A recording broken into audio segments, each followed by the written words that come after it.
What's up, Mike? Hey, how you doing? The fuck happened to your beard? I don't know. Where the fuck is it? Shit. I lost it. Maybe I a lost my rat. fucking hair too. What the fuck? Yeah, it's weird. You Jeez. look like a Why'd you steal my hair? weird newborn or something. I don't know. Fuck. I didn't like the background we had, so I changed it. What do you There. think about this one?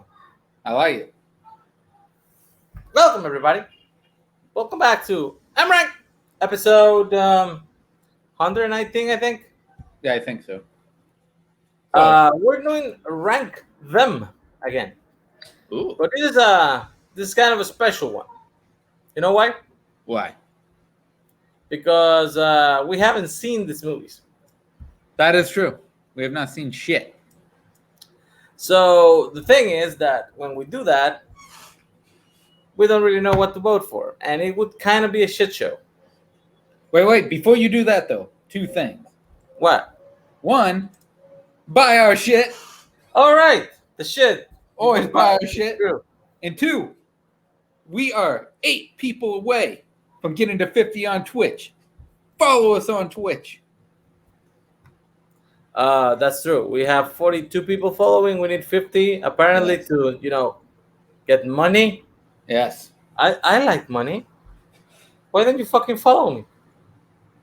Where are you, 8? Yeah, you couldn't get him from his 4K TV. At least get him to 50. I mean, yeah. Okay. Like I said, rank them. Audrey Hepburn is what we're talking today. And we don't know shit about it. So we had one of two choices. We could either just wing it Yeah. and see what the fuck happens, or actually bring some people who watch the movies to see if they actually, have opinions. And when you think about old movies, sometimes boring movies, movies that nobody wants to watch at all, you bring Bar. Yeah, holy shit. Yeah, I knew this was coming. Bar, How dare Why you? do like old movies? have you watched any old crappy movies lately? Lately, I watched The Italian Job. That's okay. That's Marky Mark, yeah. Yeah, that yeah. one. Yeah, that's the one. And I just watched Sullivan's Travels, which is way better. So, Did he Wait, travel? is that the one with Jack Black? yeah, that's the one. Fuck yeah. Jack Black. Also, Paul's here. Do you What is like that? Audrey Hepburn? Subscribe on Twitch and I'll answer that question. Yes. Paul, with your superstardom, how the fuck are we not at 50 right now? You're on here. I They have should no be idea. flocking. I feel like people might be intimidated, but I'm telling you guys, don't be scared. It's okay. I'm giving you permission to subscribe on Twitch. to the video Technology store. changes. I know you like YouTube, but it sucks. Yeah. Come to Twitch. I don't like change. Yeah, me neither. I was forced by Mike. Okay. So, the first thing first, we usually do the bracket, but that we had a problem. The Audrey Hepburn only had 27 movies, so that's not enough for a good bracket. So I asked these guys, do you guys think maybe we should give buys to some of these movies, Full Metal, tag team, tournament style? We promise it won't take a year, though. Okay. Don't make promises that you might not be able to keep. That is also a fact. So yes, that we agreed to do that. And the movies that are skipping round 1 are Breakfast at Tiffany's, Charade, My Fair Lady, Roman Holiday, and Sabrina. Yeah.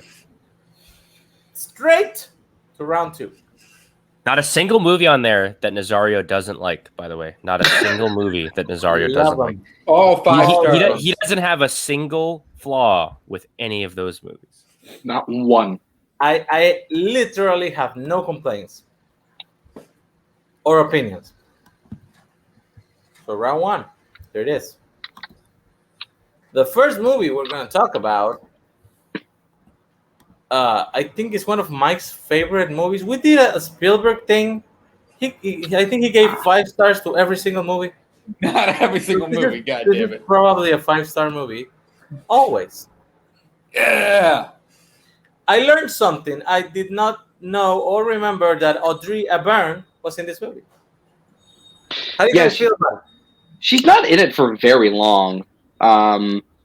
She I like this movie. It's not one of my favorite Spielberg ones. Richard Dreyfuss in this movie is really great, and any of the scenes at with him and John Goodman are really fun. But it's not necessarily one of my favorite ones. I watched it and kind of forgot most of it. Yeah, this movie is like very okay. Um, I think there's really nothing about it, honestly, that I find super memorable. Honestly, outside of the Audrey Hepburn scene, Mhm. the one like weird dream sequence thing. But What happened? We lost the Schmodown superstar. Internet problems. if you're taking Oh, me for always opinions, you're not ready. You're not ready for this episode. you know how often he'll do that if you disrespect Steven Spielberg? Always. I have a question. This is true. Is this the one where he dies but he comes back? Oh, I don't want to spoil any movie. What if it's Yeah, a different one where he dies? What if there's a different one where he dies? yeah, exactly. I mean, It I is. thought this one was about a guy who came back to play football. Sure. Yeah. That's it. That's Yep. the one. Yeah. Yep. Good. Fair. Good job, Nazario. Good shit. Okay. This one is gonna go against. Shit, where is it? You're losing it. Okay, here it is. find Something Mike's called beard? Young Wives' Tale. Indeed. This is really- rigged. I don't know what this is. Is it good, Paul? I haven't seen the whole movie. I have seen a scene with her in it. I believe she's like a supporting character. She's like a lodge girl, from what I remember. It was okay. Again, nothing super interesting. Honestly, none of the actors in it, I think, are really people that I'm super familiar with in general. And yeah, this is just a movie that she is barely in. This is another random early career role where it's now the honestly the biggest reason for anyone to remember this movie is because she's briefly in it. But other than that, Why is this your favorite Audrey Hepburn? it movie? exists. I think Paul hit the nail on the head. Like a lot of her really early films, aside from like maybe one or two, they're really more well known because she's in it for a blip. And this is one of them. I haven't seen this one either. So this one should be easy. You have no strong opinions on one, or you can piss off Mike. So I like pissing off Mike. which one makes it to round 2, guys? Will this be the shortest It- episode of Rank Them? It does have a clever title, right? A twist on the classic old wives' tale phrase. But I think I will have to go with always for now. Do I want to piss off Mike? Always can be our maybe, or something like that. It could also be our Revenge of the Nerds 3, and we just keep pushing the other one through. No, we're gonna stick with always. I'm not gonna be that guy right now, at least. Always makes it to round 2 of Hepburn movies. God damn it. Okay. Great. The next one sounds like a long and boring movie. Uh-oh. War and I think Peace. I know what this is. I mean, the book is long and boring. I just imagine the movie being the same. I Yeah, don't know if I would call the book boring. It is one of the most important books ever written. But Is it long? oh yeah. Oh yeah. I think it's that's like 1,000-pager. I'm pretty sure. Yeah, that's a big book. Yeah, this movie it's long and boring. Nazario, you legitimately hit this one on the head. It's like Henry Fonda and Audrey Hepburn are doing good jobs with it, but like it's so Ish. long, and like the only really interesting scenes to me are the actual battle scenes, like the actual war scenes, and anytime Napoleon comes on in, it's really interesting. But and the scene where he's doing that one drinking trick towards the beginning, like when he's on the ledge of the window.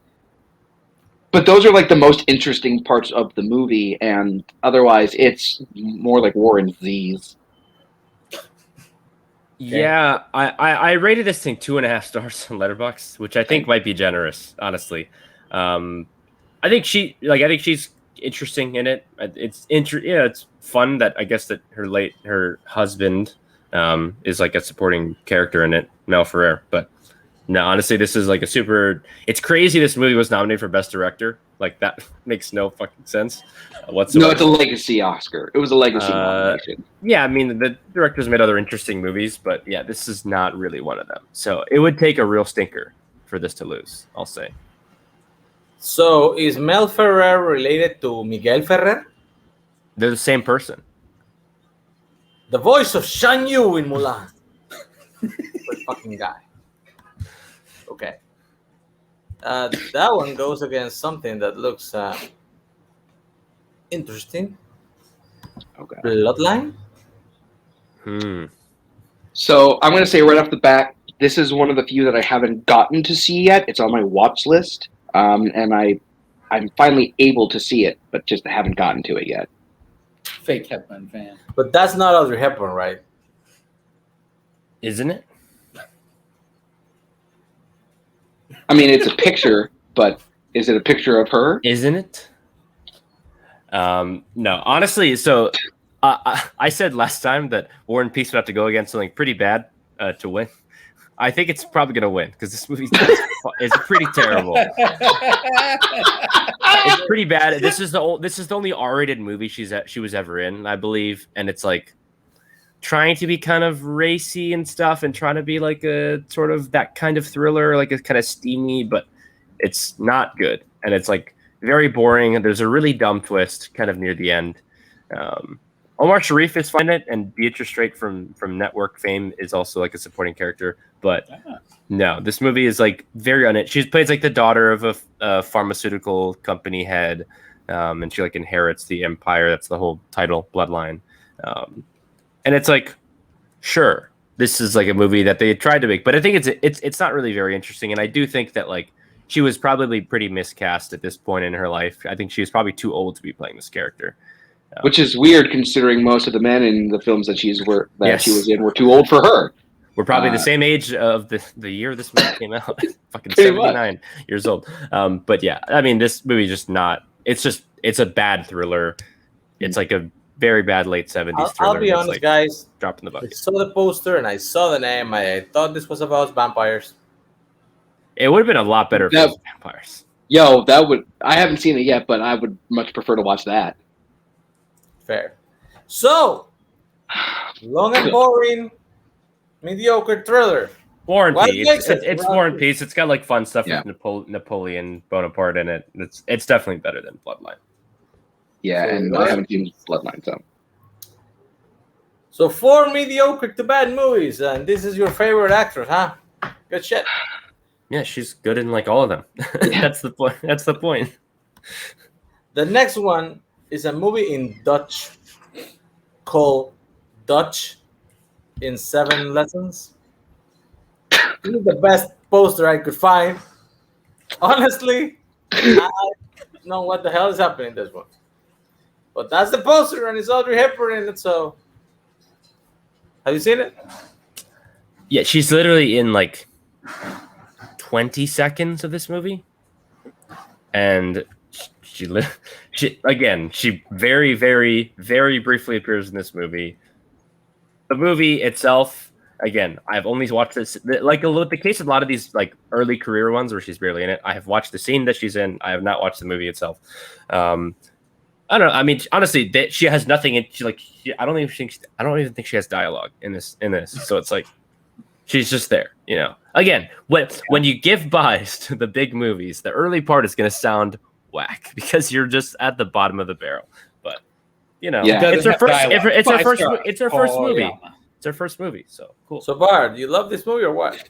Yeah, this is in my top 5 favorite films of all time that I haven't seen. Oh, fair. Great conversation right there.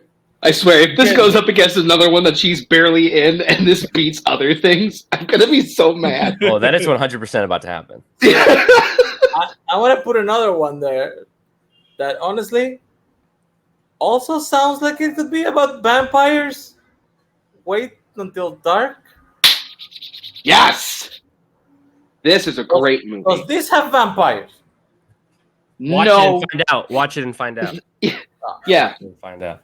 No, we're not telling you, Nazario. I really love this movie. This is based on a great stage play by, I think, Friedrich Knott. And Audrey Hepburn basically is incredible in this. Like, it's one of the most believable performances from someone who can see playing a blind person. Honestly, Alan Arkin in this movie is playing one of my favorite movie villains of all time. He is doing a fantastic job, and that character, I think, is really interesting and really fun, even though he's very intimidating in some scenes. And I think everyone else is doing a really good job. I just think that the way that Terrence Young directed this was really good because a lot of it's a bottle movie for most of it. It's set in one location, which can get really tedious and boring if not done well. And I think this is one that's done really, really well. The big climax of the movie, I think, is fantastic. Yeah, this is one of my favorite movies that she's done. It's a really interesting thing where there are basically the premise is like she plays a blind woman and then a bunch of robbers come in looking for drugs that they believe that she is in possession of. And the interesting thing is that the robbers, they're vampires. They're not the same kind of criminals. Like the ones that aren't Alan Arkin are not nearly as scary or violent as Alan Arkin, and they're actually scared of Alan Arkin, which is really interesting. His character is like more menacing than the other villains, so that you sort of have like a level, sort of like there are levels to it. So it's like these guys are bad, obviously, and terrible, and they're trying to rob her and take advantage of this blind woman. But also, they're not nearly as scary as this guy who's like willing to go to even crazier lengths. It's a great, again, one of my favorite sort of like horror thrillers of like this era, 60s and 70s. It's really, really, really well made. Again, she's terrific. The little girl that plays like her neighbor, I think, is really good. Really? I think she was like one of the lower points for me personally. No, I think that she's good because I think that's like what a girl who's your neighbor is like, who's like a teenager. She's kind of annoying. She's kind of not that smart. But I think she's perfect for this character. And it's like, again, like it is basically 2 locations the whole time. It's like her house and like right outside her house. And those are like, it's very limited, but I think it does a lot of work with those spaces. And it has a great setup in the beginning where it's like, there's an initial scene where she's not in it. And it's like these characters exchanging, the drugs in some kind of way, and it's like it creates this sense of tension. And there's a scene in the closet at one point that's really good, and it's just a really interesting movie. And it has a device near the end that I think is really effective, like visually and stuff. And this is just a really, really good movie, and she's amazing in it. This is one of her best movies, I think. So, dodging 7 lessons makes sense. No.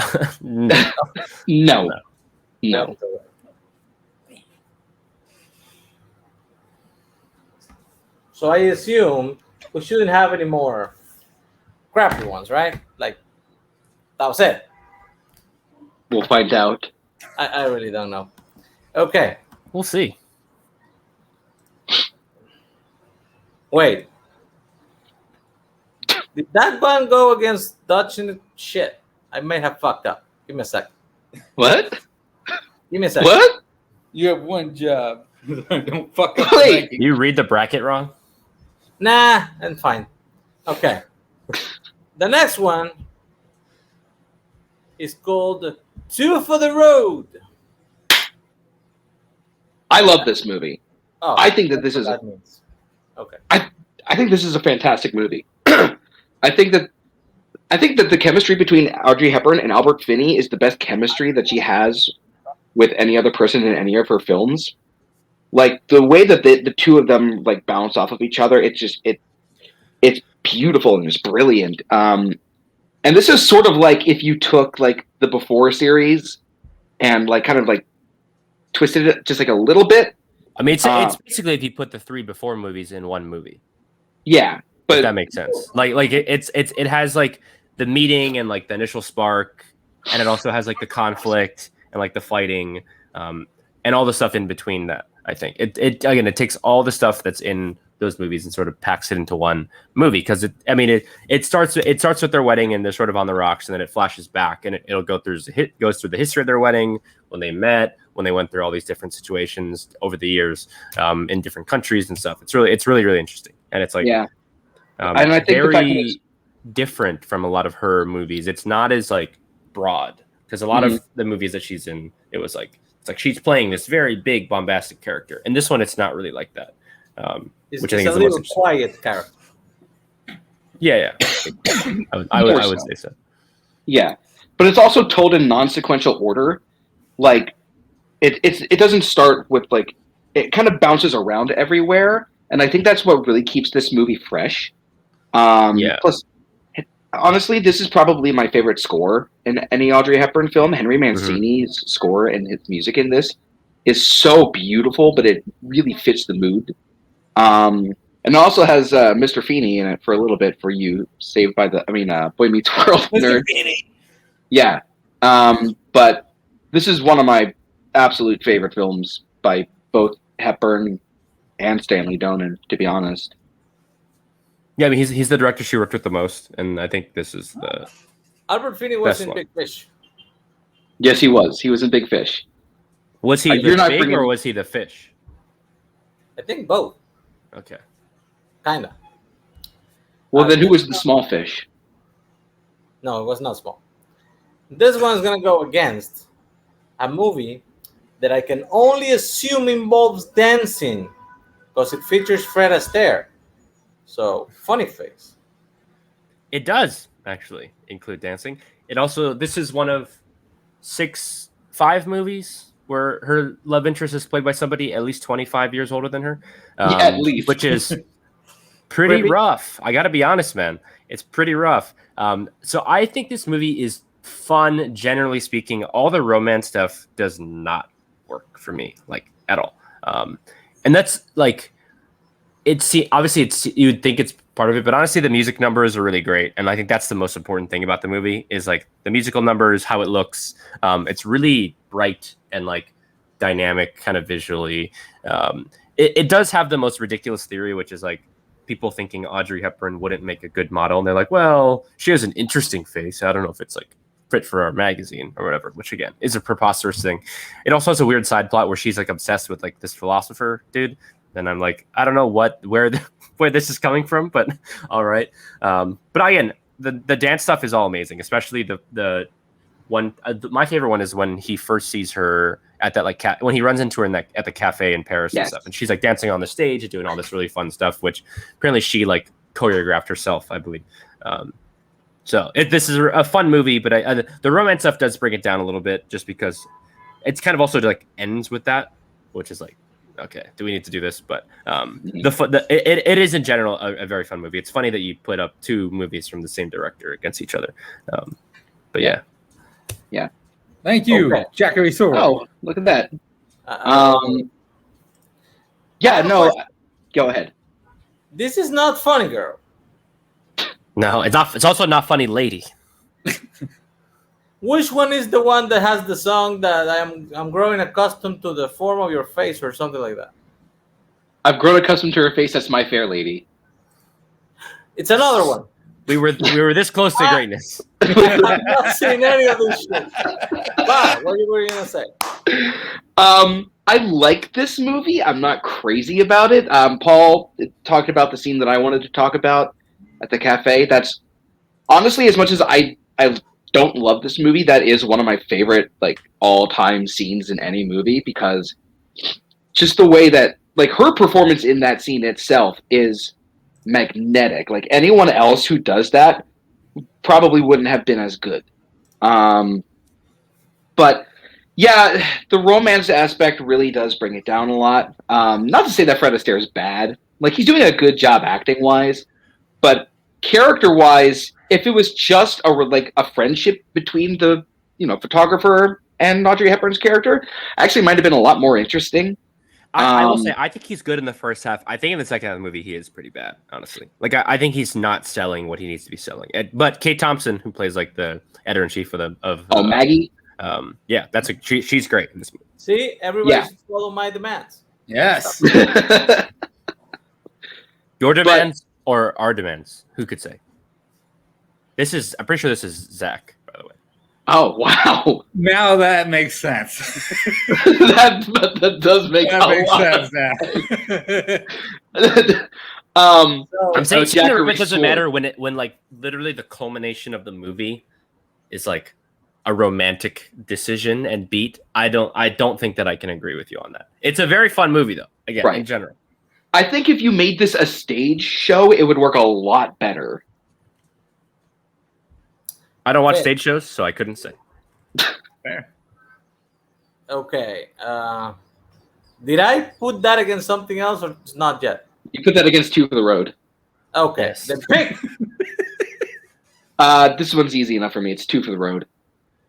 It's not a hard decision for me. It is kind of brutal because Funny Face is definitely better than some of the movies that we have already advanced. Yeah. But I'm definitely going to go Two for the Road too. Yeah. Oh my God, we're gonna lose a new follower.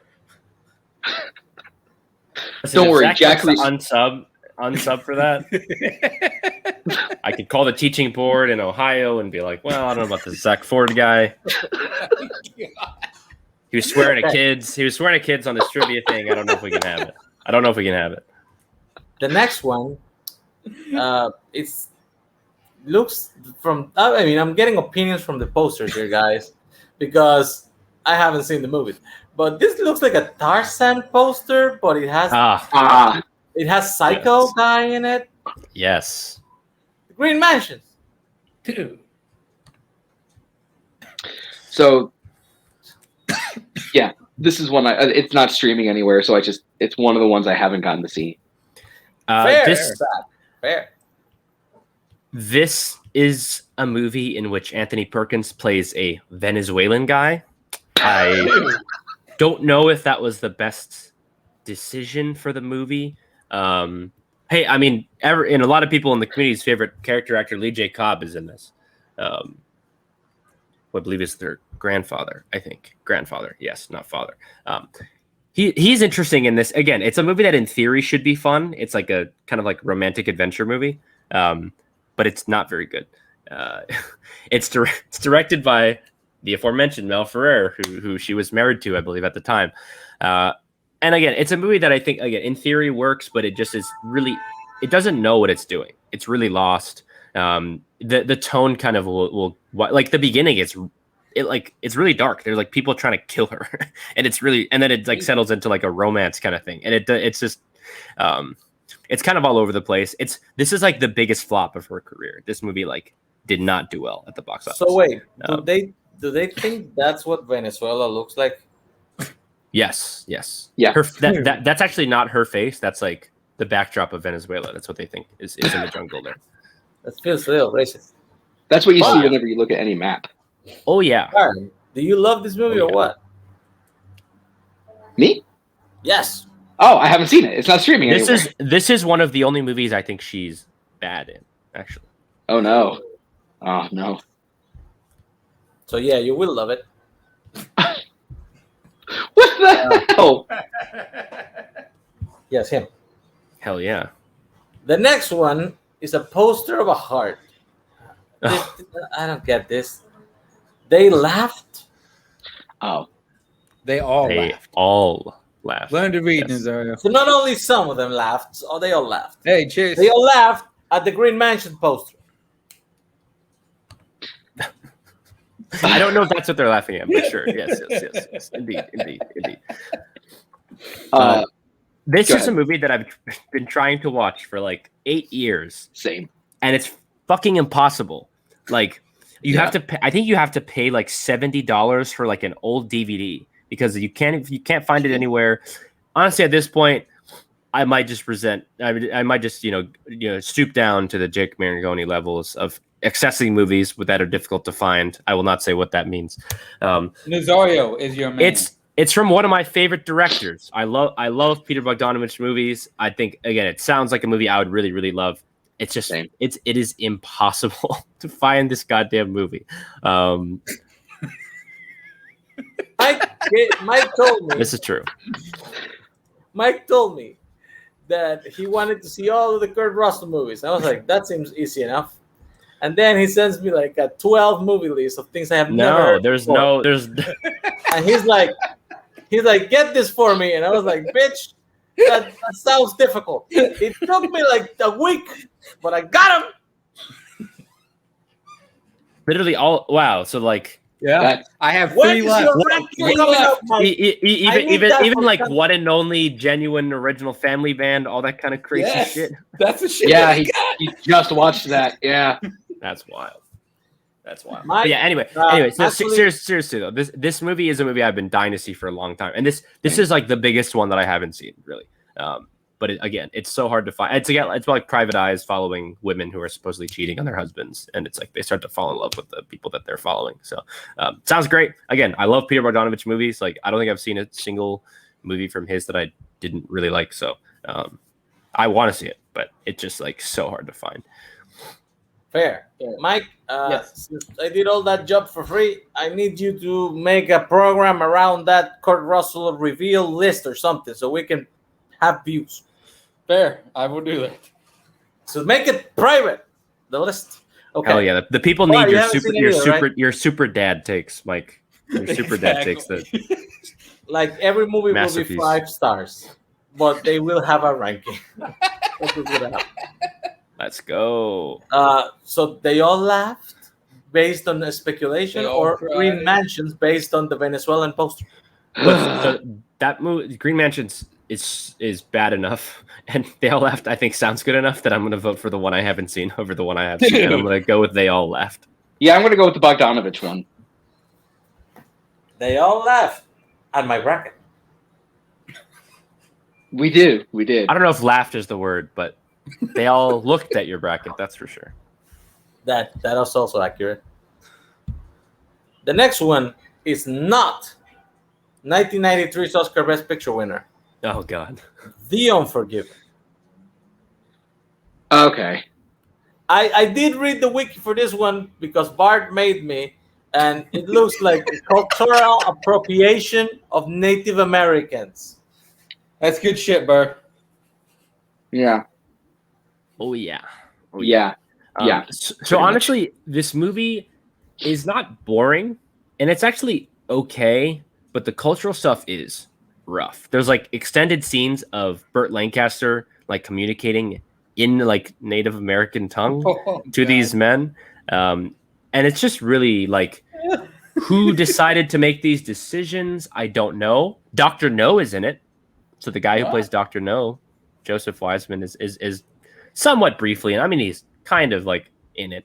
And John there's, like, Saxon? Holy shit. hmm I mean, yeah, there's some interest, like Audrey That's- Murphy, the like that- famous that's- kind of soldier actor. But yeah, the movie overall is it's not amazing. Again, it's honestly better than a lot of the other movies that we have talked about, but also hopefully there's another movie that's better, so we don't have to vote this movie forward because it's Yeah. yeah. Yeah. This is actually my least favorite of all the Hepburn movies I've seen. That's wild. That's wild. Well, it's like I literally was like tearing up from like just kind of being bored by it. I mean, like it's not the worst thing in the world. It's not like one of the worst movies I've ever seen. But like John Saxon in this movie plays a character that he probably shouldn't be playing. Jim And Saxon from Nightmare on Elm Street, John Saxon? yeah, him. Yeah. Yeah, I mean, and he's good. But honestly, I don't like this movie. I mean, look, it looks beautiful. Like John Huston did a really good job. The cinematography? Yeah, the cinematography. It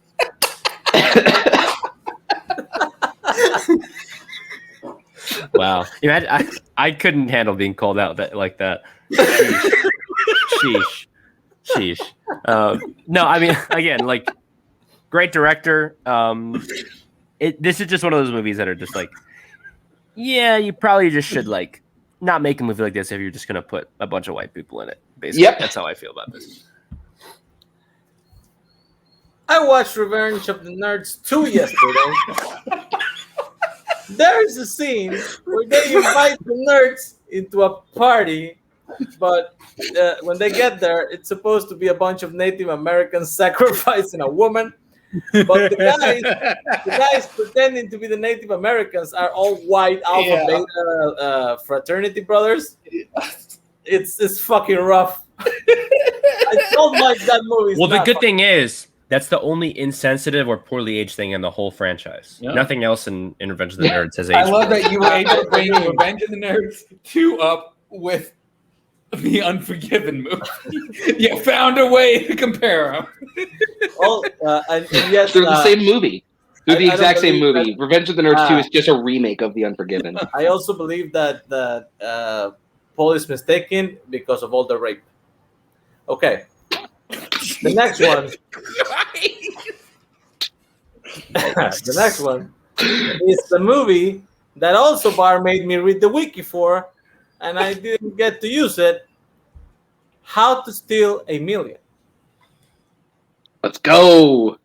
Never has an alarm sound annoyed Cody Newberry more than in this movie, where apparently he couldn't get through the movie or hated the movie because of the sound of the alarm in the movie.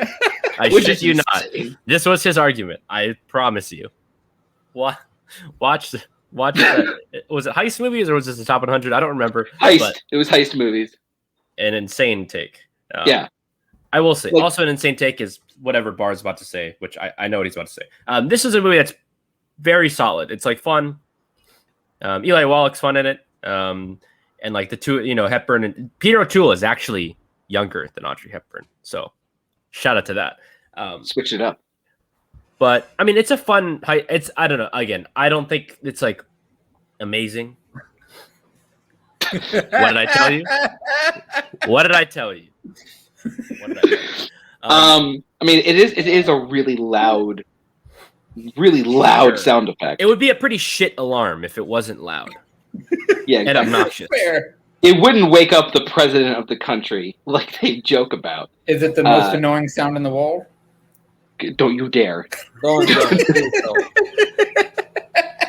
I gotta hit it just thinking about it. I love it. Honestly, Paul, imagine if they had like changed it to that sound instead of the actual alarm. Even better. Cody would have loved it. But I love this movie. It's actually in my personal top 5 Hepburn films. I just love the way that like Peter O'Toole just like pieces everything together, and like watching the actual heist itself is really interesting and it's really engaging and entertaining. I think that the chemistry like between the characters is a lot more genuine than a lot of other Hepburn films because they're better written. And honestly, I just really enjoy this movie. It's got a lot of like really like great acting.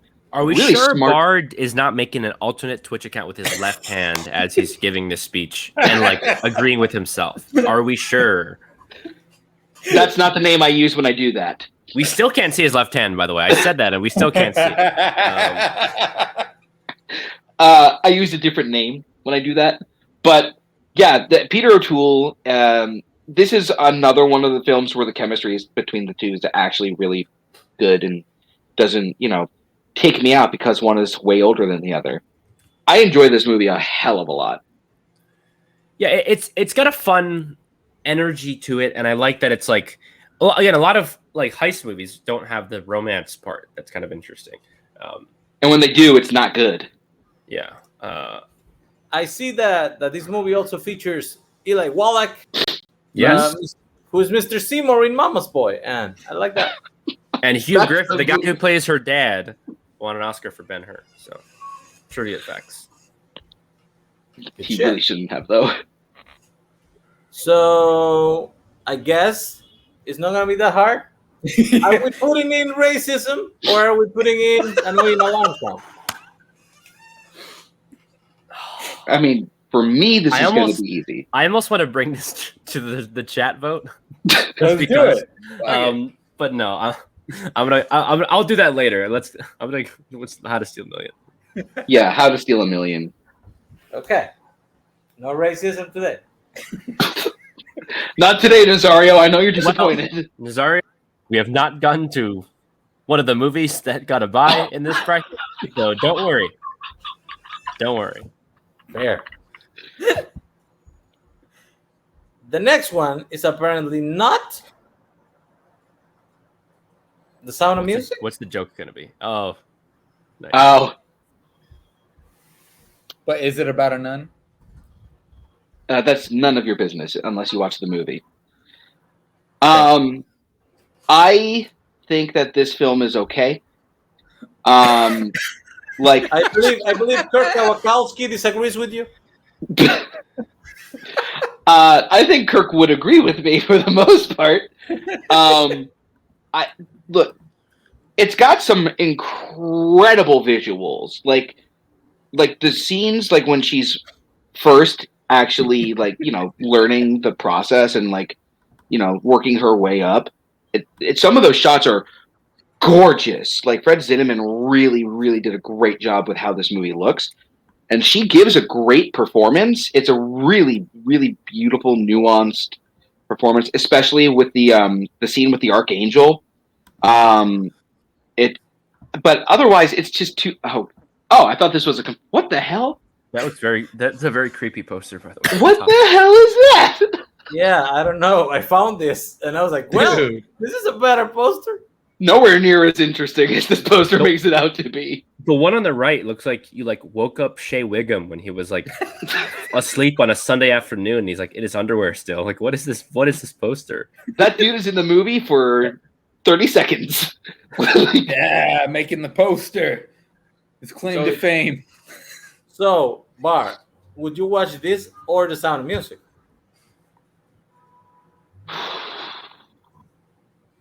The Sound of Music. Wow, Yikes. that's right. Put some respect on Let's go. Robert Wise's name. I don't even know if that joke tracks. It just doesn't even look like him at all. This is one of the two big ones that I've never seen. I do know this reunites Peter Finch and Beatrice Straight pre-network that brings them together. So it may be perhaps led to network. So I can thank it for that.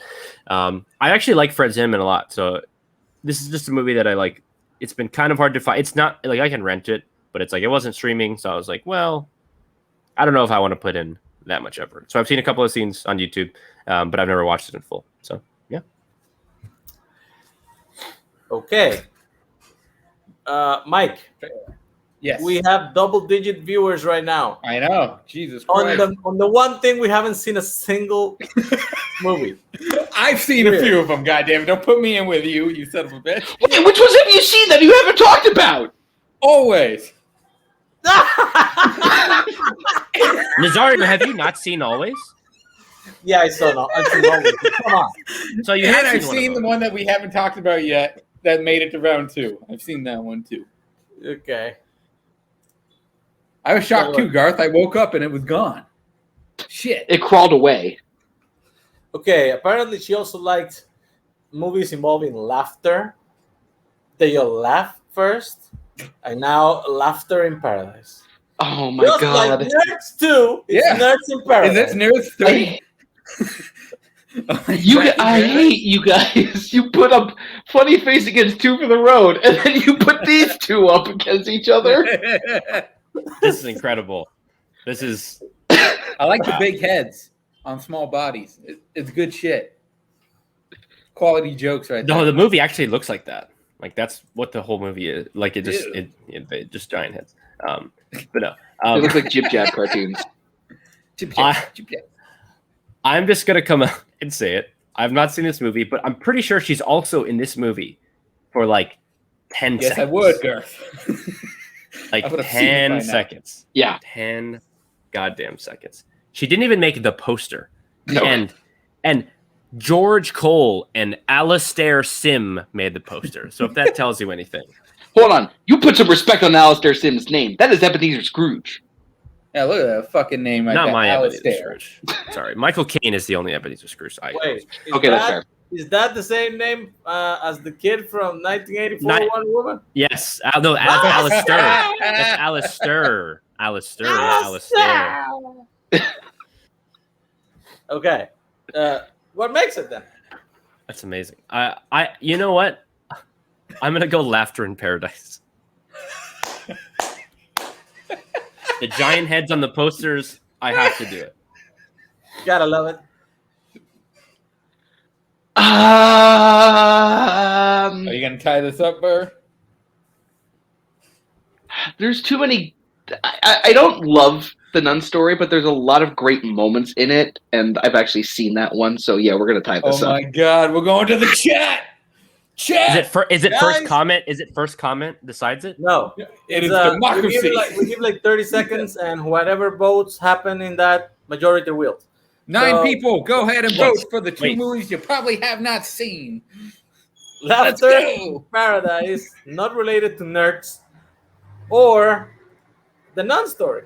We got 1 vote. For Let's Laughter in go, Paradise. Garth. We got double digits, people. Get your ass in here and vote. Let's go. Oh, This is going to be the Revenge of the Nerds 3 for this movie. Isn't it? This is going to be our spanking the monkey, isn't it? I won't be spanking any monkey live on camera. Not until you pay me. I'm not one of those Twitch streamers. that's 2 Oh, to 1. shit. Hell yeah. The big heads. Let's go. Wanna Hashtag big go? heads. 5 more seconds. If not, the big head's taken. 5, That's already 2 to 1. Big 4, heads. Big 3. heads. Big 2. heads. Big heads. Big 1. heads. Head's taken. This is kangaroo court. Are you sure it's not Kangaroo Jack? I was I going swear- to say the same thing. I swear to God, if you bring Mary going, Jake! Oh wait, that's it. Big heads, good shit. Everybody loves head, except apparently DC.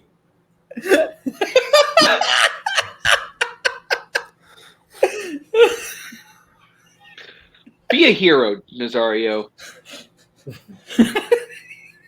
The next one, That's what Thanos meant. Or yeah, you should have aimed for the head, Yeah. comma Next one. Batman. it's called the Lavender Hill Mob. Okay, so this is complicated. She is in this movie for 15 seconds. I timed it. But this movie fucking rules. This movie is great. It's like an awesome British Ealing comedy heist movie from the 50s with Alec Guinness, where essentially he works for a place that does gold transfers and he decides to steal them one day. And it's a really fun, like kind of old style British comedy, kind of heist movie that's like very simple. But I think it's a very funny movie. It's like a lot. It's super engaging, but it's tough because she's barely in it. So I don't know how to feel. I will say Nazario and Mike, just as a little thing here. Yes. The guy directed A Fish Called Wanda, and maybe you've seen that. Yeah. Yes. Maybe I you've love seen that. that. Now, did it give it your biggest laugh in years, though? That's the question.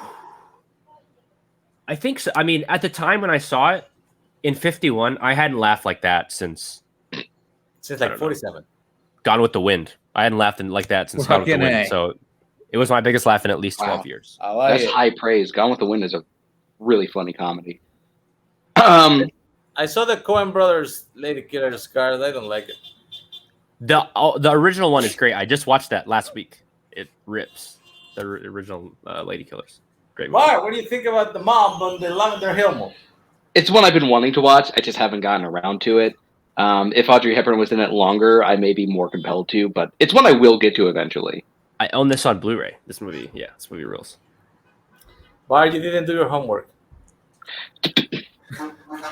You were like our version of Locked It Nico.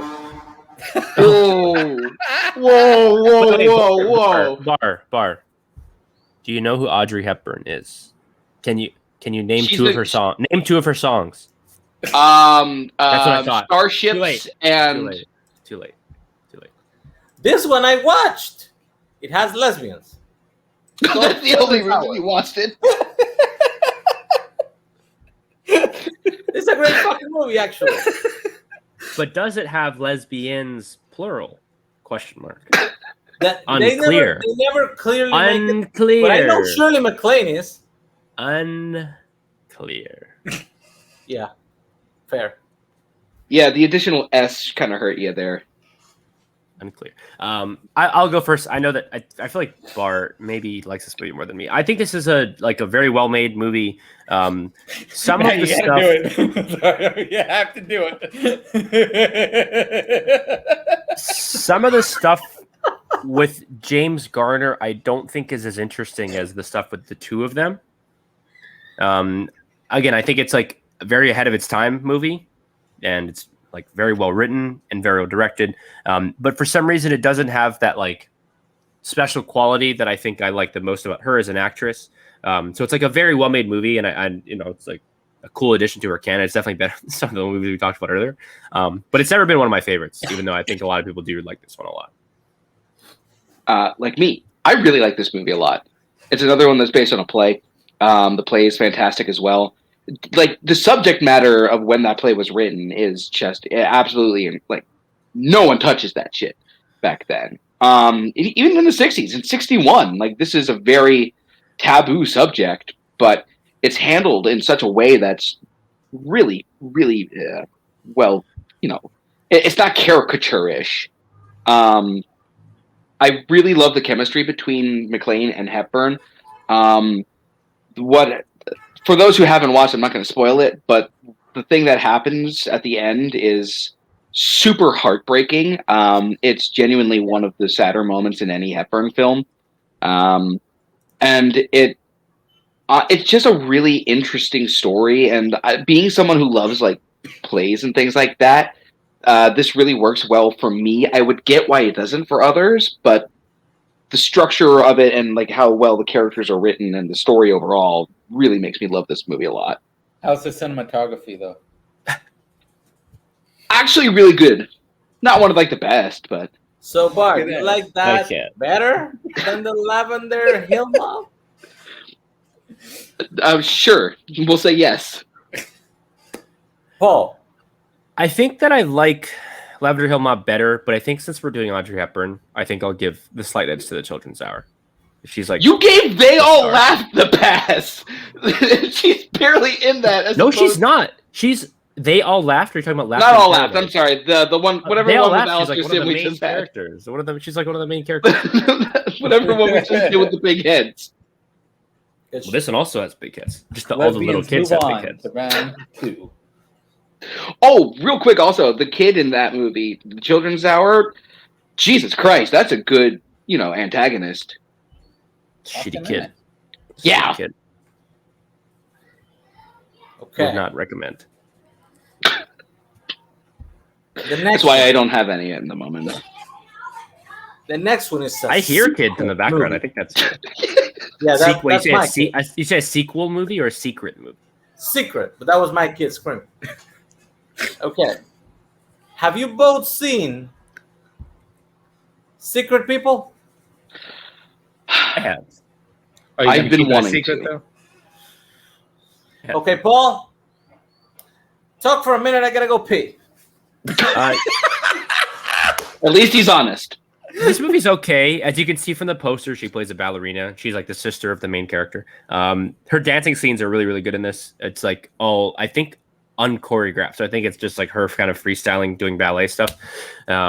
It's, again, super early role in her career. This was like one of the most important movies, I think, because this movie got her a lot of her other big movies. Yep.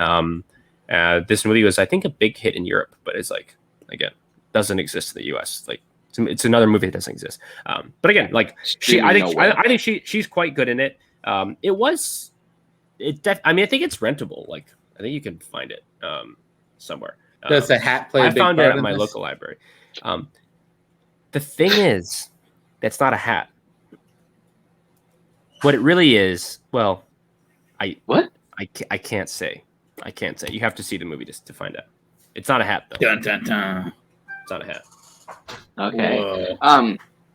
I okay. So I haven't seen this, but this is the movie that got her role in Roman Holiday. Yeah, William Wyler. I get like either someone told William Wyler about it, or he saw this movie and had her come in for an audition. Plus, if you know Audrey Hepburn, like before, like she was an actress, she was like a dancer. Like she danced. Yeah, I knew her. When she was a kid. Yeah. But like, yeah, I've seen some of the ballet scenes in this movie, and she's really great. But I haven't seen the movie overall. Well, so the interesting thing too is she's also like a refugee. Like her family moved in the middle of a sort of wartime ish, and this sort of almost weirdly mimics that because the characters are like kind of on the move and they're on the run, and it's like she has talked about how like she channeled a lot of her real life experiences, and this movie was like tough to make at some points because of how it reminded her of her childhood, which is like an interesting thing. But yeah, it's an okay movie. I think she's like, again, the dancing scenes are fun. She's pretty good in it, but the main story, honestly, the main storyline, this whole like assassination thing, like not that interesting. It's not a very well known Hepburn film, but it's a very important one. Well, it can't be well known. It's a secret. Oh, got him. And this one is gonna go up against some people's favorite director, Billy Wilder. Love in the Afternoon. Do you want to start or should I start? I'm gonna be honest, Chief. This movie, I don't like it. I think the writing sucks. Gary Cooper, I think, is the oldest of all the way too old to be her love interest, because I think he's actually older than the actor who plays her dad in this movie. Jesus. I want to say, Maybe she's really fun in this, and she's like, she's basically she's a woman pretending to be like this femme fatale. But boy, oh boy, does the romance not work because of Gary Cooper. I think he's also not good. Like, not only is he miscast, I think he's also not good.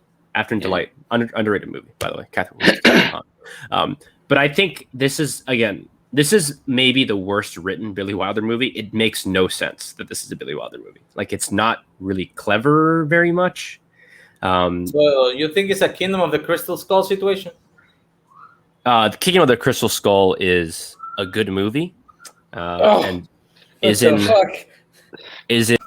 Damn, he's gone. Hold on, bring him back. I want to see. I will reiterate, is in the top half of my Steven Spielberg rankings. Top Get half. the fuck out of What here. the hell? Damn, he's gone again. Look at that fucking shit. What the hell? I don't know what that George Lucas movie is doing on your list. Listen. Never have I seen monkeys do what they do in that movie, and for that, I will be forever grateful. Don't talk about Shia LaBeouf like that. Well, actually, that's fair. I will talk about Shia LaBeouf any way that I please at this moment. Yeah. But again, this movie is like it has an interesting premise, but again, it just doesn't really work because Gary Cooper is in it and he's bad, and the characters are thinly written, and it's like, the worst Billy Wilder movie. Worse than 7 Year Itch. Ooh. Yeah, I said it. That's a bold statement, Cotton. Let's see if that pays off. That I've seen. I've seen like 19 of them. It's the worst one I've seen. I like this movie. Like, I don't dislike it as much as Paul does. We talked about Gary Cooper, who he was pretty sick actually around like a little later, and he looks like it in this movie. And the other weird thing is that she's supposed to be playing someone who's much younger than she actually is in this movie. Which would have been even worse. Yeah. Yeah. Jesus Christ. Yeah, it's actually really creepy. It's probably Wilder's worst cast film. I haven't seen that one yet. Kiss Me Stupid fucking rules. That is a crazy opinion. Anyway, like, I like it. I don't love it. It's just, if it was almost literally any other actor, I may have liked it a lot more. Also, God, I hate the ending. I hate the ending. Oh, the ending's bad. Yeah, the ending is not great. I love the location of the ending. Shout out to Dylan in the chat. Bar, you're talking too much. It's gonna run long. Okay, Secret People or Love in the Afternoon. Give me a vote. Wow. Okay. You know, I'm gonna go with Secret People. I haven't seen it, but you know what? It's a more important one to Audrey Hepburn. And yet you chastise me. I have these rated the same, but I do prefer Secret People, so I will go Secret. The secret is out. That should have been a tagline. That'll be the remake. No, that's the secret. That's Top Secret's tagline. The secret. The next one. Secret Life of Pets. I mean, Nazar, did you put all of her movies in this thing? Like every single one? I'm just curious. Yes. Oh, yes. Some of these movies I didn't watch for nothing. We're going to talk 4 more to pick 2 more for round 2, and then it's only 16 and just start cutting. Yeah. Okay. The next one is Monte Carlo, baby! Oh no, I know what this is going to go up against. I can already tell. I don't know. It's as exciting as I made it sound. Yeah, and they're doing it French style too. I mean, like literally, like this is a kind of wild fact. So they did this movie in English and then did it again in French, and she does both versions because she speaks French, which is like pretty fucking crazy, if you ask me. French is sexy.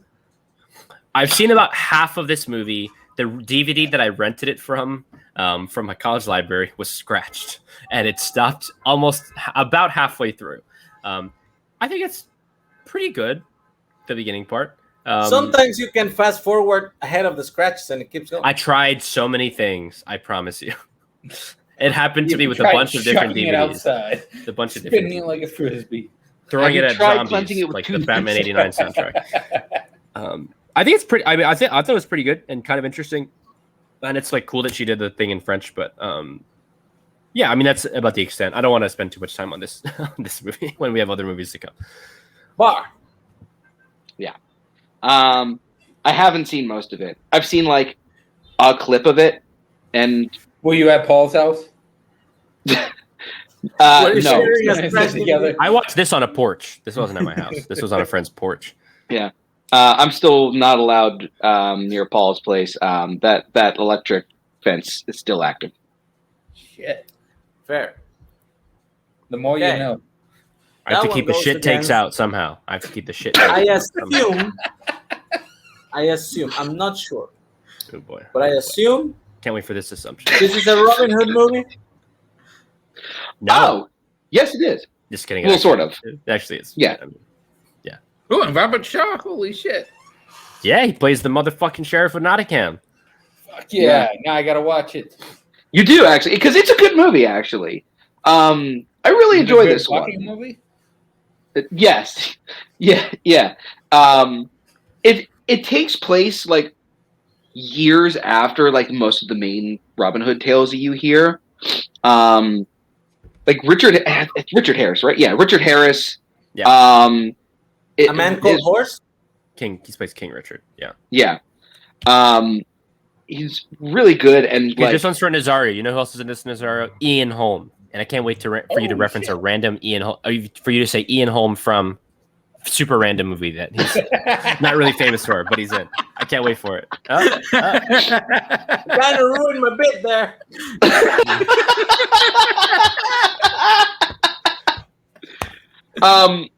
Robert Shaw is actually my favorite part of this movie. He's just really, really good. But the Sean Connery and Audrey Hepburn work off of each other really, really well. This is like the first movie she did in, it was something like 9 years. And she really didn't lose a single step in those 9 years. Just the way that they took these pre-existing characters and basically just like showed what they would be like as they were older and like years down the line. It's really, really interesting. And it really still fits the lore incredibly well. Is it better than Men in Tights? That is the ultimate question. I would give Men in Tights the slight edge, I think. Very Paul close. likes Men in Tights. Confirmed. I mean, just the Fuck idea you, of Men in Fuck you, I'm this the beat anyway. Ian Hall from Hell? Ian Hall? Yes, let's go. Hell yeah. I mean, so the interesting thing is this is like Richard Lester's first serious movie, which like I think this is the movie that partially the movie that got him Superman 2. So before Superman 3. Yes. So he became a serious man. Yes. Stay tuned for Michael Stuhlbarg rankings. Also, Okay, Paul. Whoa, wait! You don't think that A Hard Day's Night is a serious film? Yes, Nazario. Are you going with Robin Hood, or are you going to Monte Carlo, baby? The way you're saying the title honestly makes me want to go for it. I'm gonna go Monte Carlo, baby. Holy Wow! shit. I'm going off the reservation here. As As Mike Hanley would say, fuck it. yeah, no, I'm gonna stick with Robin and Marion. That movie's actually We're going to the chat. really charming. We're going to the chat. We got the first vote. Boo! Come on. Peeps, vote. If Zach Thank Ford's you. here, he'll vote Seconds. for. He'll vote for. I'm gonna give a few more seconds to people. That would be a Zach vote. You have Robin and Marion. It's the same Rock's people. hard.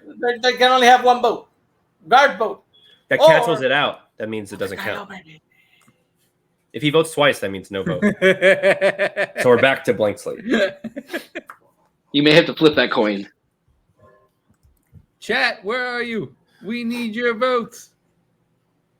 I'm gonna give them 8, 7, 6, 275. 5, Come on, Dylan, where are you? Back me up. 23, 4, 86. 27, Purple. 3. 22. Yeah, fuck it. Robin Hood makes it. Robert Thank you, Shaw. Garth. Okay. And for the last movie out of round one, We've One made it. Wild Dog. No worries, Dylan. She's in the movie. I checked. Actually, the poster yeah. says also in her first feature film, Audrey Hepburn, which is a lie because she was in the Dutch in 7 Lessons. Yeah, it's bullshit. They re-released the poster after Roman Holiday. Have you guys seen this? No. No, I mean she literally is an extra answering a phone in this movie. That's her role. She answers a 5 phone. stars. Yeah, Answers it the is. phone. 5 stars. I mean, she No one could answers have answered it that phone better. quite well. I mean, the question is that one scene picking up the phone better Then the than one Paris scene. with the scissors? No. Oh, not where I thought you were going to go. Wow, This is where's am I missing a Mayerling? movie? I watched that movie. God damn it. Which one? Mayerling. Look, I like this movie more than most people, I think. I mean, William Holden, who's like maybe my favorite American actor of all time. I think he's pretty funny in this. I think this is, again, I love the movie within a movie thing when people do that in movies. But yeah, I mean, this is a really fun movie where it's like, you know, it's very meta about movies, and he plays like this kind of douchey screenwriter. And then she plays like a different character in the movie. She plays like a secretary in like the, you know, but I think it's fun. It's like a very fun rom-com. It's got some pretty, it has a kind of strange ending, I feel like.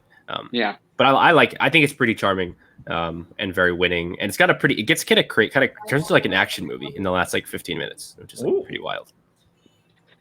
I like this movie. It's one that I really think should work better than it does.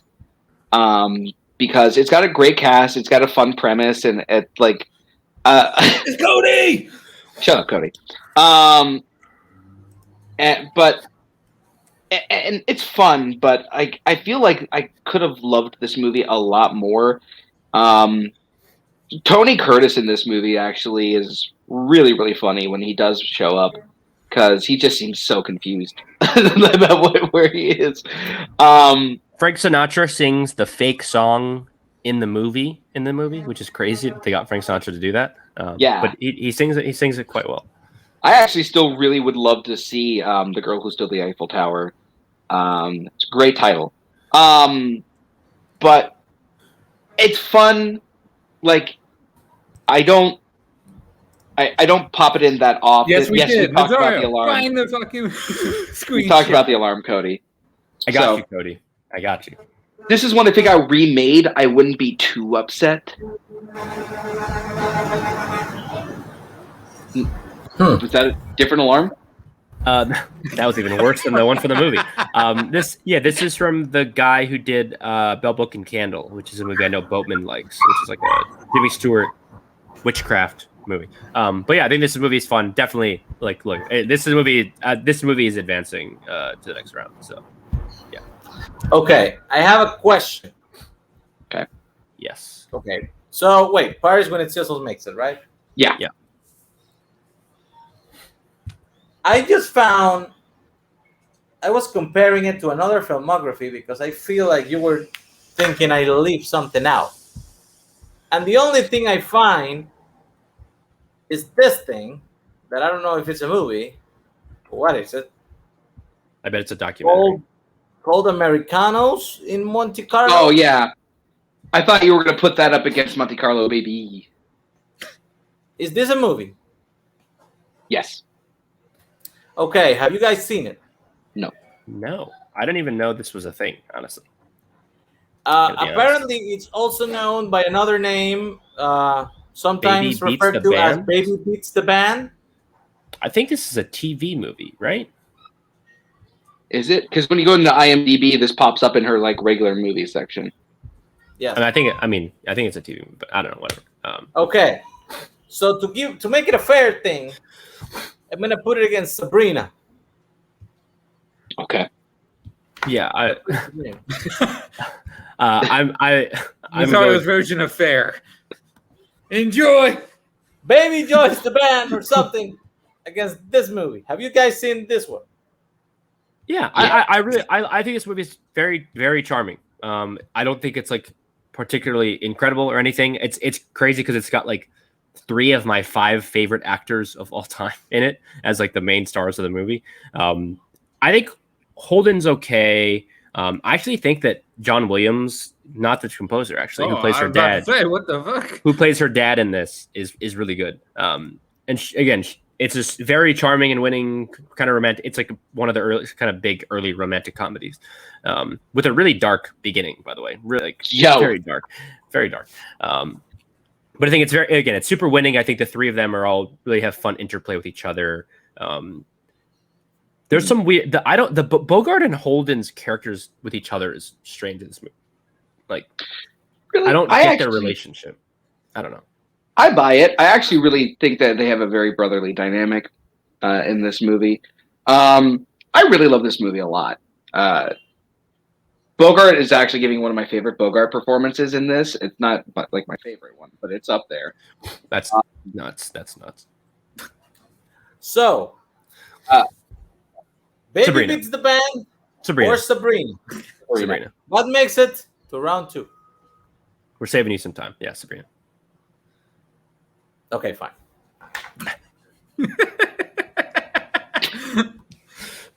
And finally, round 2. Oh yeah, Nazario, you may want to shut your camera on and off again. What happened? You're really fuzzy. You're fuzzy. You look like you're directed by Terrence Malick. Ooh. Can we remove him for that comment? That's like on the level of like slandering Spielberg. We get him out of here. Okay. You're still fuzzy. Jesus I'm doing Christ. something. It may be fuzzy for a little bit, but it will get fixed soon. It will get fixed soon. No worries. Okay. So we're in round 2. Give me 1 second. Oh. What? Oh yeah. There it is. Is that true? I feel like the IMDb pages are different. and the release date I feel like is different. It's in a completely different year. Yeah, that's not true. That's our fact checker is lying to us. We're going back to Sabrina. Great. The question is Sabrina better than Always? Okay, so you guys know what you have to do here. It should be pretty obvious. I do. So have you guys ever seen the movie Old Yeller? In this situation, What with the dog? I love you. Mike is the eponymous dog in this scenario, and we got to take him out back. We got to take him out back. It's Sabrina. Mark, Sabrina, yeah. Holy shit. Goodbye, Always. Girls coming in with the fucking scope. I feel like this could be made up. Honestly. Yeah. I think the Wikipedia isn't editable. A non-zero chance that this is all fabricated. But I love him all the more for it. But I'm going Sabrina here. Bar, what do you got? Come on, Burr. Come on, Burr. Sorry, this will be over quickly, Mike. Sabrina. We got to put him out to stud. We got to put Sabrina Always out to stud. Okay. The second one is a movie that is also appearing for the first time because of a buy. Roman Holiday. Ah, yes. This is my favorite Audrey Hepburn film. I think. Well, fair. The writing in this is just absolutely fantastic. Nobody does On the Verge of Tears better than Gregory Peck and Audrey Hepburn. The performance that they're giving, like with each other in the car, and as they see each other at the end of the film, like it's super incredible. Like, this is some of the best acting of either of their careers. It's just a really charming, really, beautiful looking, and fantastically acted, written, directed movie. So the cinematography. It really is. It really is. No, I know what you're doing. Fuckface. Okay. Look, Paul, I think before you talk about the movie, yeah, I finished doing what I was doing, so my camera should be fixed. Yes, but check the chat for this page real quick. The messenger chat. Okay. You're welcome. Holy shit! He did it! Wow.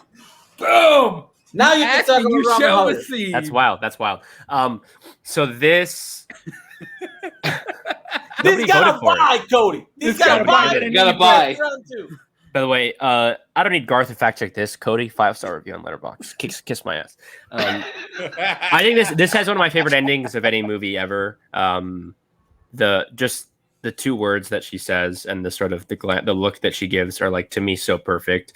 This, I think, is one of the great sort of, like, I have this Letterboxd that's called, like, Brief Encounters, and it's about, like, people who meet kind of fleetingly, and this is one of my favorite versions of that. The two of them are so perfect together, and I love Eddie Albert as, like, the friend, the photographer friend who's, like, taking secret photographs and stuff. And again, I love this premise where somebody goes in wanting to do one thing, and then just someone's personality and how someone is changes their mind on their cynicism and sort of opens them up to being more earnest and open. And I think this is, like, an incredible romance. Gregory Peck, like, one of my favorite actors of this era. My T-shirt is her from this movie. By the way, Garth, I think you're gonna love Luca from Pixar because it's all about Vespa. And Paul, I got a question for you.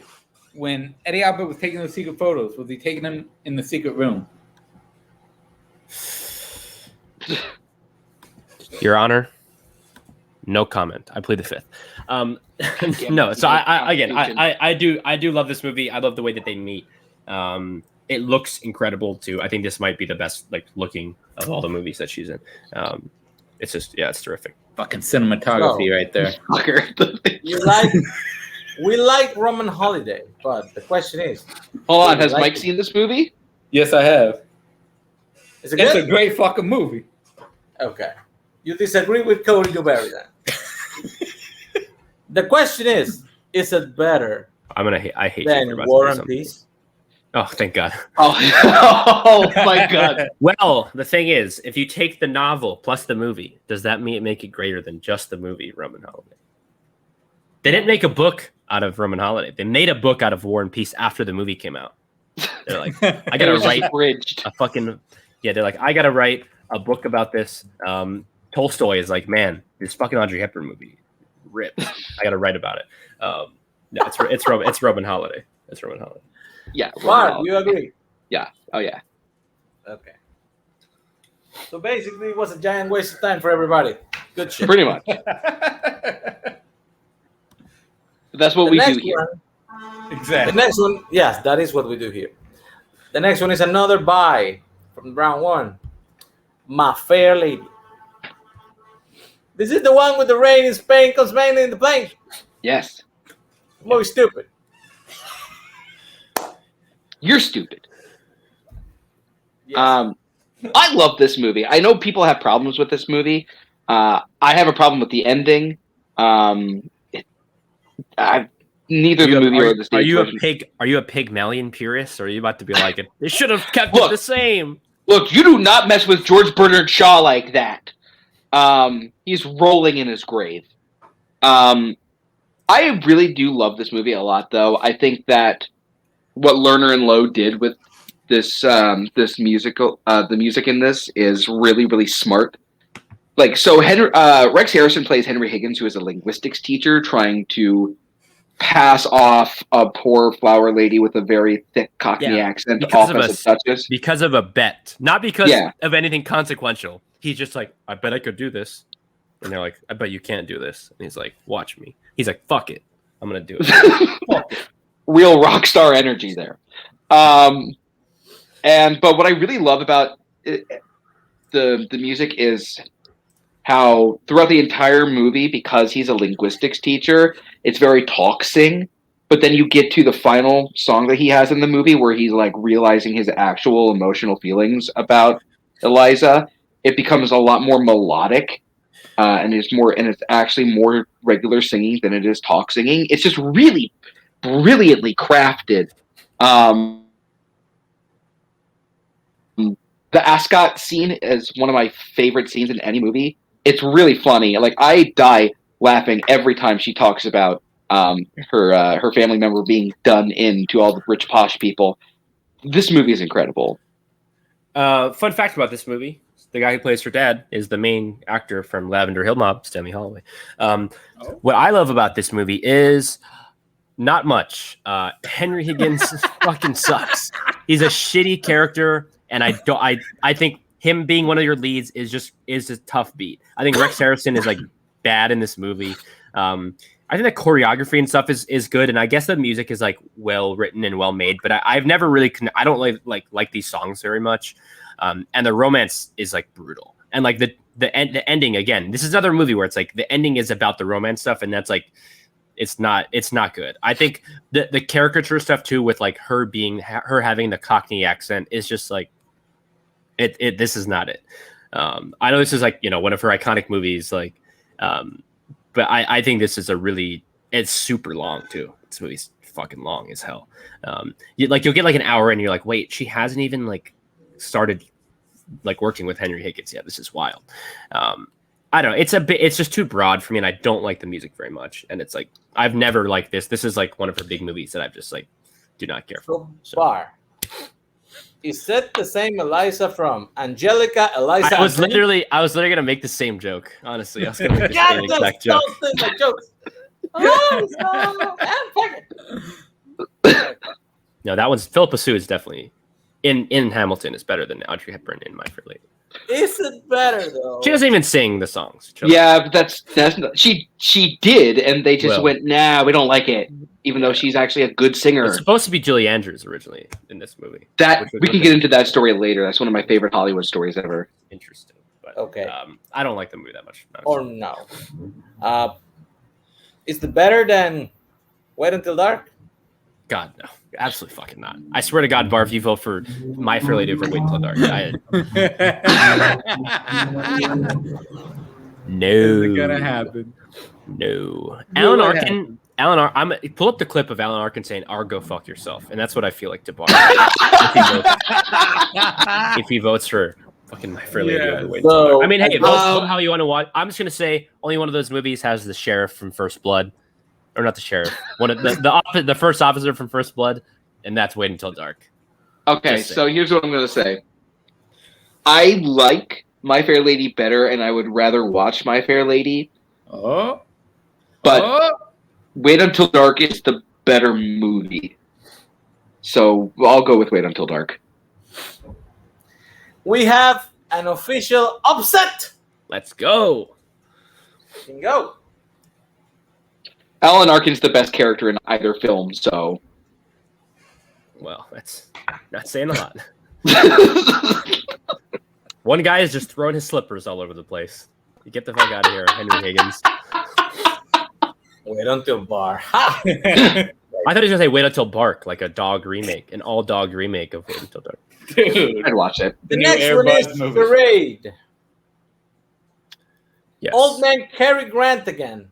I will say, this is the only one where the love interest is older, where I think it still works and it sells, and it's because Cary Grant is like that fucking charming in this movie. This is like a pretty wild, like this movie kind of goes all over in different kind of places. This is the most Hitchcock movie that was never directed by Hitchcock, I will say. Like it's gotten big Hitchcock vibes. I think it's really fun. The three criminals I think are really, really fun. I love James Coburn and George Kennedy in this. And I don't know, I like the way that, again, like there's like deception and then it's like, but then there's kind of honesty. And it's a good blend of like spy and romance, which I think can be hard to do in movies, to land both of those and make both of those parts good. Because a lot of times they'll have both, but one is kind of shittier. But I think the spy stuff's good and the romance stuff's good. So I'm a big fan of this movie. This is one of my favorite Audrey Hepburn movies for sure. Yeah, it's one of mine as well. I think Stanley Donen did a really good job balancing the comedy and the thriller aspect and the romance aspect, because there's a lot in one movie. It's like juggling a lot of different balls in the air at once. Cary Grant would agree with you. Rod? Yes. Sheraday. Oh, great hotel chain. But yeah, Cary Grant would actually kind of agree with you, Nazario, that he was a little too old for this. Yeah, he said he's got gray hair on the poster. Yeah, he said he felt stupid. Great Walter Matthau in this movie, by the way.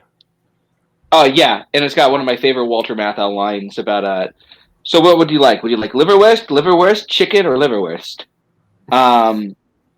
Yeah, this movie's a lot of things going on, but it's so well balanced and so well created that it just really nails it. Originally, I said some of the comedy aspects were distracting, and if they made a remake of it, I'd rather see a serious one. Then Paul pointed one out to me, and I went and I looked at it again. Demi, let's go. Didn't they make the remake with Tandy Newton? Oh boy, did they! The truth about Charlie. Thomas Eanes can tell you about that one. It's not the same one then? Fuck. It is. No, that's the one with Mark Wahlberg. Oh. Yeah. Mark Wahlberg and Teddy Newton. It's Truth About Charlie. Yeah.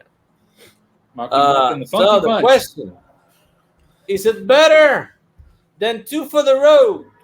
Oh, shit. Wow. This is round 2? I will say these are both in my top 4. But I slightly prefer Two for the Road. I think it also lets her do a lot more interesting stuff that's like outside of what she normally does as an actress. And I think that Albert Finney's a really interesting counterpart. And I think like Cary Grant is obviously charming and great. But I think like structurally what the movie does is trying something that's pretty fascinating to me. And I think like I just am more invested in Two for the Road. I think I'm more invested in those characters than ultimately at the end of Charade. Like I like the movie, but I find myself like really sort of emotionally connected to these people. So I'm going Two for the Road. Fucking A. Oh, fuck you guys. This should be a quarterfinal match, if anything. The funny part is that this is the actual one that we have no idea if it's a good match or bad match. But They're so different.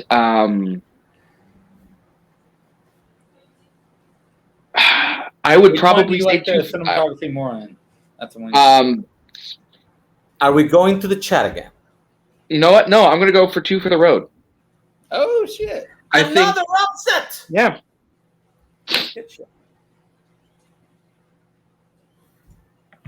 I believe it's for the best because Guard also voted for 2. Yeah. It's a great romance movie that not enough people have seen. So for the final buy, we have the movie that everybody knows her for, Breakfast at Tiffany's. I think more people know this for another reason. You know, I didn't know what Tiffany's was. I just thought it was a place that sells sandwiches or something, but apparently it's not. I mean, they sell jewelry. I've never got in there and not be sold a sandwich. So Exactly. You're going to a different Tiffany's than I am. I guess I'm going to the boring one. I'm just not. I mean, I just haven't been there. That's the gist of that. Do you go regularly to Tiffany's bar? Every weekend. Fucking I'm a classy bitch. So I really love this movie a lot.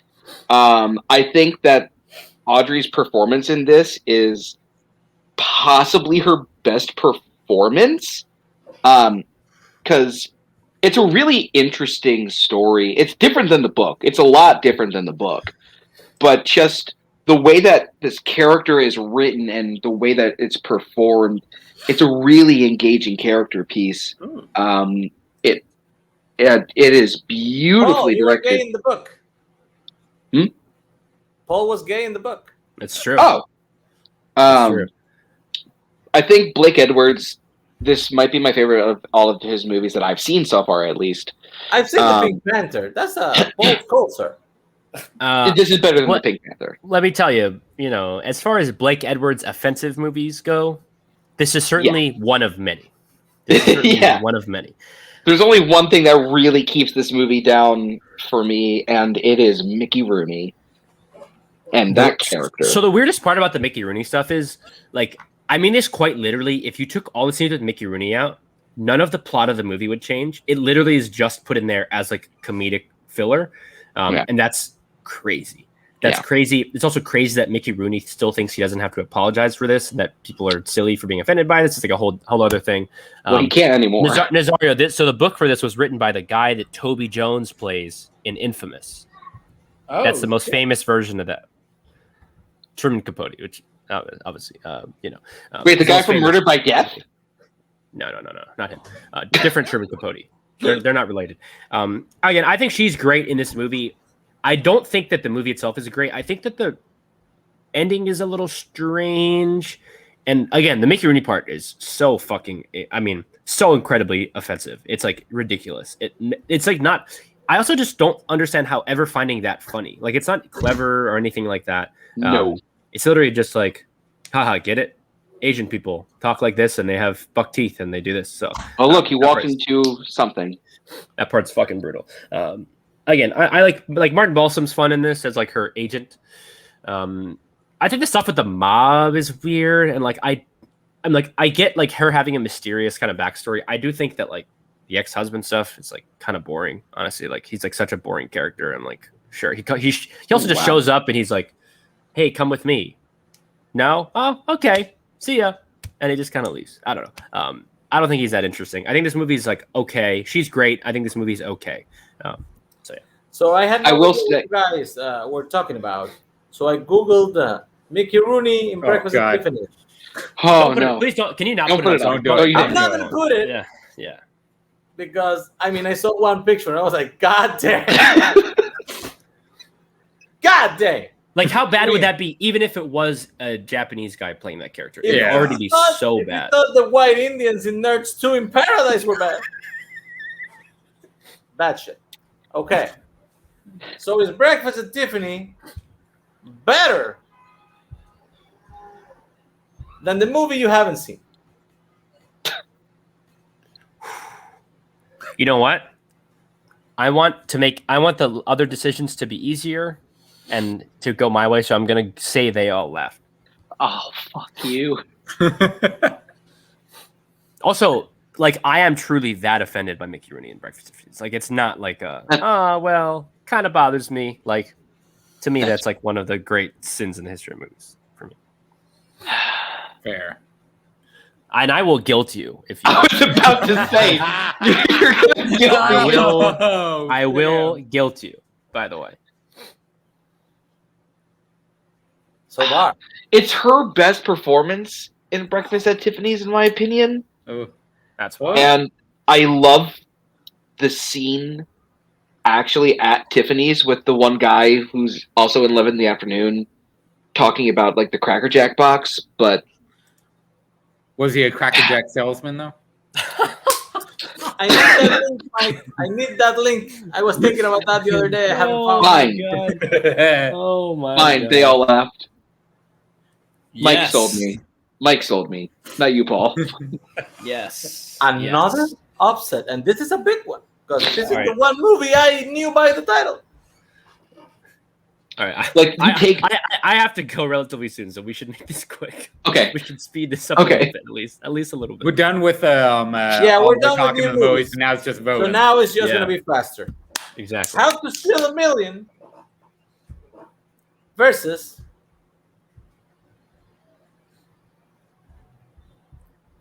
Paris When It Sizzles. How to Steal a Million. It's close for me. I think I might even. Yeah. I don't know if I want to risk bringing this to the chat. I'm gonna go How to Steal a Million. It is very close though for me. And the Will chat not sizzle anymore. went to Steal a Million. So it stole the Okay. movie. Yeah. The next one is Big Heads the movie Yes. That's where we're going. Oh wait, is it against Roman Versus- Holiday? the not Disney Robin Hood. Oh, Laughter in Paradise. I'm going Laughter in Paradise. Oh my God! Fine. I was gonna lose. Heads, So big, Laughter in heads, Paradise. big, heads, big. Let's Get Bye, the go. jaws Robin of Hood. this one. It's coming. And I for knew the I was last- gonna lose. The chat. Oh, Garth, you made a mistake. Too late. Your Too late. Sorry, guard, the big heads make it. hashtag screwed you guys. I would have felt really guilty if we did this like a month ago, like right after Sean Connery passed. But you know, For the next, for the last round 2 match, we have the Children's Hours and the Secret People. Children's Uh, Hour. as much as I would love to just pick all the meme ones to win, I'm gonna go Children's Hour. Children's Hour makes it. Lesbians move on another round. Come on, lesbians! Have you seen that clip of is it Billy Eichner? I think where he's like on the street. Yeah. Apparently, it's only one. Round 3. Oh shit. We go. Is this the deep cuts round? Exactly. No, it's a pick your poison round. Sabrina. The Harrison Ford one, right? Better Yes. We've introduced that into the equation. than New Wait flavor Until versus- Dark. I'm going Wait Until Dark. I Yeah. like Sabrina a lot, but I think Wait Until Dark is like The a lot of vampire those. movie. Yeah, Yes. I agree. Speaking of that, Near Dark, kind of finally getting released on home Yes, video. 4K. Let's go. Let's go. Boom. Now, where's the Lemon where's Holly. the Strange Days Blu-ray? Yeah. That's what we need now. Yeah, guard, you're getting killed here. Roman Holiday. I'm just gonna answer before you even say the other movie. I'm gonna say Roman Holiday. Whatever. Versus Doesn't matter what the other movie is. Two for the Road. That hurts. That's fucking brutal. That is Yeah. fucking brutal. Honestly, That's how he has bracket. yeah, this is amazing bracket making. I am going Roman Holiday. Two for the Road would have beat any other movie that Audrey Hepburn's in. For me. Barr, what But are I'm you going gonna Roman. do, But I'm Barr? going Roman. I'm going Roman Holiday. Fuck, Think Roman about Holiday. the cinematography, Barr. Think about this the guy's- cinematography. This guy's such a fraud. This guy said it's his favorite one, and then he's like, should I pick it? I know, but like, it just hurts to lose Two for the Road. Is Is the Two Roman for the Holiday? Road gonna hit the road, Jack? Absolutely. I refuse. I refuse. Yeah. I'm just gonna say Roman Holiday. It doesn't mean the other one lost. You know? Okay, what does the chat say, Mike? Roman Holiday. Roman What was Holiday. Would have been Roman Holiday anyway. I think we both voted for it. Yeah, we did. The road is gone. That Okay. hurts. Next is Cormac McCarthy's On the Road. Or The Road. They all laughed. Uh-oh. Ha ha. Oh god, is it against Laughter in Paradise? This is gonna be fucking amazing if it is. Versus one lesbian. Oh. Oh, All right. I gotta go Children's Hour on this one. yeah. The Children's Hour. It's amazing that they all laughed made it to round 3. Dude, ask Mike about the Spanking the Monkey movie. God damn. Oh, yeah. You believe in miracles? So none of you guys have seen that David Russell's first movie? Oh no, I saw it finally. Oh, you did. You have seen it. Nazario No. downloaded it Yeah. for me after we made the joke Hell of yeah. it. And I'm still goddamn, it was doing- brutal. Out of 1 million. Oh boy. This is Laughter in Paradise. Oh, this is gonna be wait. Oh, Hashtag big heads. I'm going big heads again. Laughter in Paradise. Let's go to the top. No, steal a million. We're gonna go to the fucking chat. We're going to the Hey, chat. hashtag big heads. Let's get a hashtag big heads in the chat. Let's go. That's Bring made everybody it, back. that's made it way too far. Shouldn't have gotten as far as it did. Garth, Shouldn't what have do you gotten out of round say? one. Oh my god. Are you Garth? Let's go, big heads. God damn. I swear to God, Garth, if you vote out of Steal a Million after that, you have not learned anything. All right, guys. No, he's voting for it this time. Sorry, Oh, bro. it's too late. Let's go, big heads. Now, This is the insulting. semis. Will it make it to the final? Oh my God. Laughter in Paradise. This is going up against the Children's Hour. Yes, it is. Oh Children's my Hour. god. The Children's Hour. Laughter in Paradise to the top. Oh my Hashtag big heads. God. Hashtag big heads. The chat, Girth, what are you gonna do? Big heads. Come on, let's get another big head in the chat. Is it going to the final? This Come on, is come on, intolerable. Come on. Oh my god. Hashtag big heads. Are you Let's fucking go! kidding me? Let's go. Let's go. And the other Fucking semifinal. beautiful. Oh my God. Fucking beautiful. Is this the first time the meme's gonna win? No. Think of what's on the other side of Wait. the bracket. It's Wait Until Dark Until and Roman Dark. Holiday. And Roman Holiday. And Roman Holiday. Roman Holiday. Yeah, I'm going Roman Holiday as well. Yeah. Woo. It's So we got my the favorite. ultimate It's two. The ultimate two. Oh my God. Roman. Oh, there's Paradise. Let's go, big heads. all right, boys. In this final match, I gotta go ahead. I gotta go with Yes. small heads. I gotta go Roman Holiday. Oh, I thank gotta go Roman God. Holiday. I think this Small is the heads time that me and prevail. Nazario should have a vote. Thank Roman God. Holiday. Okay. Roman Holiday. What are your votes? Big heads. Versus. Nazario. Go, Nazario. Come on. I cannot find the movie. Where is it? Oh, here it is. Automatically disqualifies it. Roman Holiday wins. Laughter in Paradise. Okay. I'm not voting. I don't know what the fuck they're Come talking on, we about. gotta vote. This is the one we get to vote on. Okay, fine. Vote. Paul. Roman Holiday. Roman Holiday. Big head. No. Come on, Nazario. Come on. No. Come on. All right. We have a winner. We have a winner.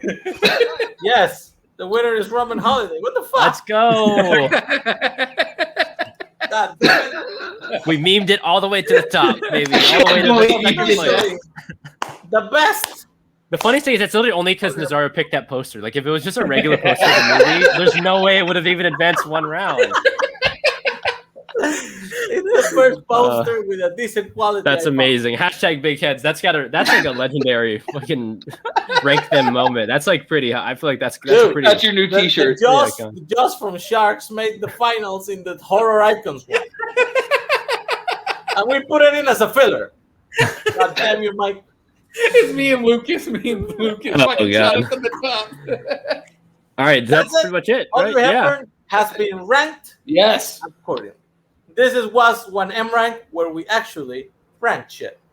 Thanks for Superstar Paul. Join us. Bar showed up. Mike lost his And beard. next week, we got a Disney rank them coming. Oh yeah, Oh, it's gonna be brutal. that's gonna be rough. Is it just Kurt Russell live action Disney movies? That's what we should do. We're gonna do something special with that one. But no, yeah, next week we're setting it up. It's gonna be our biggest panel yet. We have 6 people who's gonna vote in the movies. Oh shit! We pick all 59. It's gonna take Disney 4 animated fucking hours. movies. 4 fucking hours. And we're gonna put in 5 randos to fill it up. Wow. It's gonna be great. We actually it's actually our second 64 one. We did all the Pixar shorts. It was like 80 shorts, and we did play-ins and shit. It's a great episode. And the right short did not win, but it's a good one won. Good shit. Okay. Thanks everyone for showing up. Thanks for the 10 viewers that showed, and especially extra thanks for the Big 4 heads. that remain. Big heads. Let's go. #big heads for next time. Garth! Thanks for